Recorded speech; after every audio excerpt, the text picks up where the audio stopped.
So obviously the console is pretty nifty, the accessories, the controllers are an upgrade from what we've previously seen, but what's the point of having all of that if you can't play some games? So I just sat down to have a little gander at the PlayStation 4 to see what it can really deliver.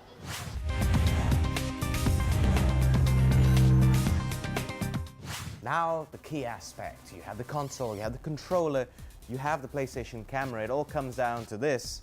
Getting down and playing a video game. That is essentially what the PlayStation 4 is all about.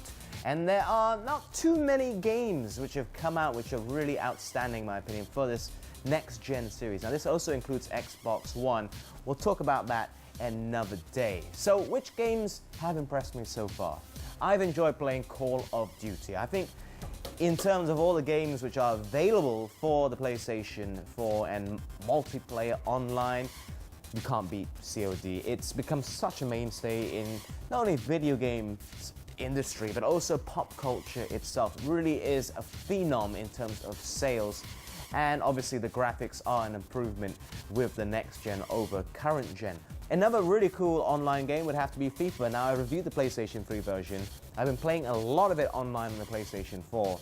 And graphically, it looks so nice. Just having these players have different movements, reflecting how they are in real life, reflecting on the crowd, which are now not just like 3 or 4 different actions. Now you have each individual crowd member doing something different. It really makes it feel so much more real.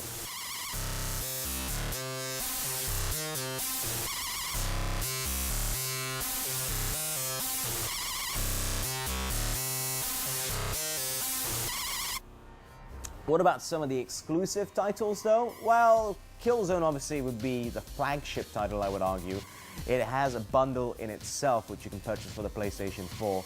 And I mean, the storyline, it's a little bit weak. If you follow the Killzone series, I'm sure you know what to expect against a Helghast and all of that.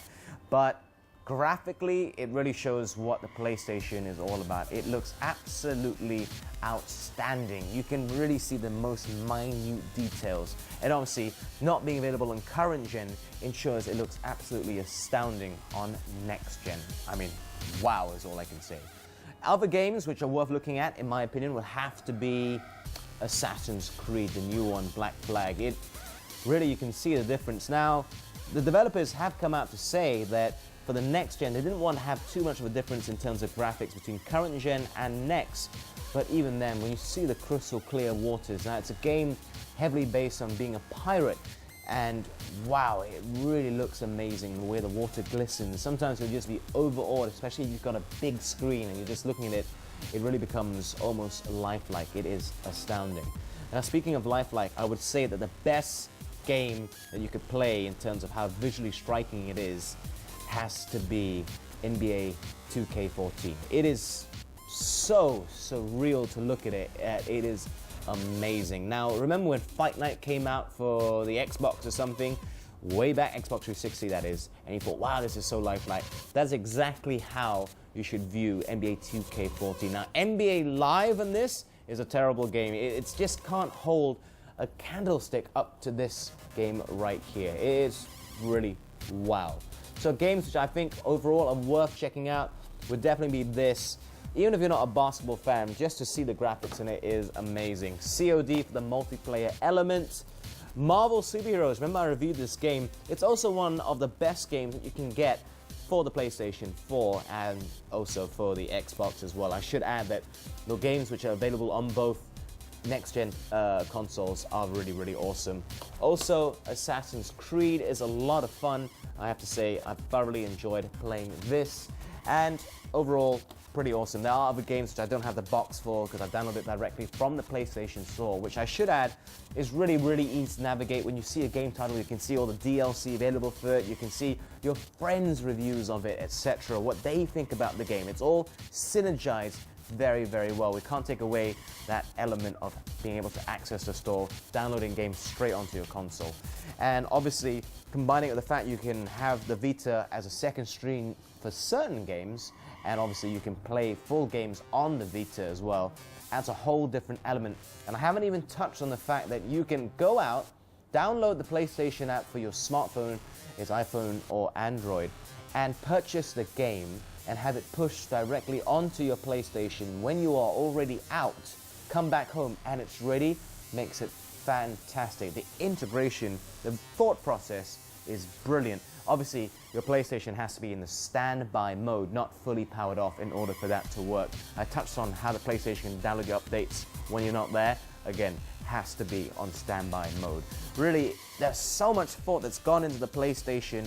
It's unbelievable. I've talked to death about it. Obviously, it's just in its embryonic stage. PlayStation 3 was 7 years, expecting more from the games in the future. I personally cannot wait to see what 2014 has in store. Games like Titanfall really, really excite me, and there is a lot of potential that it just has to be tapped, or it's untapped at this point in time. Some games worth checking out. The console itself is worth checking out. Seriously, seriously impressed.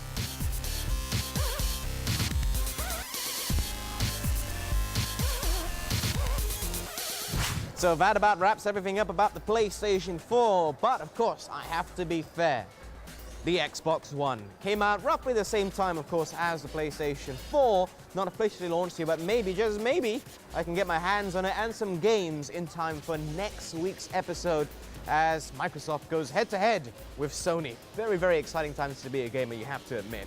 Anyhow, that about wraps up this week's episode of Gadget Nation. Thanks once again to Bougie Cafe for hosting us for yet another week. My name is Adam Carruthers. Till next time.